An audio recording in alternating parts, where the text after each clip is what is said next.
So I'm sitting here watching the Flash trailer, and I have some thoughts about what this movie means going forward for DC and the weird decision to kind of push this movie through. First off, this is clearly being set up as some sort of No Way Home type big event. We have, all the guys from the past universes and past movies coming back together to team up or something like that.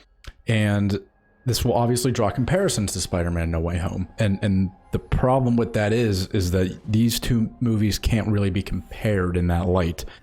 Mainly because the thing about No Way Home is that it is able to pull off what it does because it's built up enough goodwill. It's built up 20 plus MCU movies.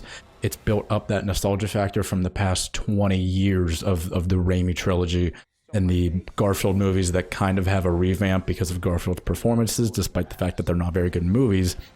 And with the DCEU here, the goodwill doesn't really exist because of the disaster that these movies have been. Outside of Man of Steel and a few others, Wonder Woman and Aquaman, I guess, the movies just haven't been that good. General Zod is a good character.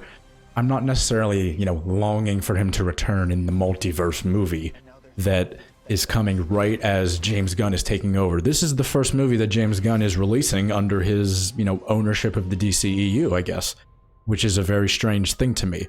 And I just have to stop this line right here by Keaton. The "I'm Batman" line. I'm sorry. I find this so insulting. I think it is stupid, and it's treating the audience like you're 4 years old with drool coming out of your mouth, and you're happy because he said the line, "I'm Batman." Oh, he said it. He's Batman. He said the line. Come on, man. Like, everything around this movie is just bad news. I don't see how this works. This trailer doesn't even look that bad, but I cannot get excited about seeing Keaton as Batman or as seeing Zod return or Supergirl show up in this movie, because everything else before this movie is not good in the DC universe so far. Justice League and Batman v Superman were no good. Suicide Squad was no good. This universe as a whole is not very good. And therefore, why are we starting out this new James Gunn era with this whole multiverse type thing? Unless, of course, that means this is a hard reset. This movie will end with a reset, with a whole reset of the DC universe. And if that's the case, then what's the point of this movie? Just reset the universe anyway. The thing with starting out your cinematic universe is starting small. You have your Iron Man, you have your X-Men. Those movies, rewatch them. Think about how small in scale they are. Think about how tiny the number of characters are, the scale at which the fights are at. It's very grounded and closer to reality, I guess is the way to describe it. And if you're swinging for the fences this early, I don't think bringing in your heavy hitters like this and having the scale be like the multiverse is the way to go, because moving forward, what is there to grow on? You're already saving the multiverse. You're already creating a multiverse. Why create a multiverse when the universe that you've created doesn't even exist at this point, James Gunn? I don't get it. The second point is Ezra Miller. It's really surprising. You have something like the canceled Batgirl movie, and then you have Ezra Miller, who is a mess and clearly not a very good person with mental health issues, it seems. And the fact that Ezra's all over this trailer, they are clearly the star of this movie. They're okay with not hiding it, I guess. And I don't know how they would move forward with him as the Flash. I think that this is not a sustainable partnership between him and DC and James Gunn.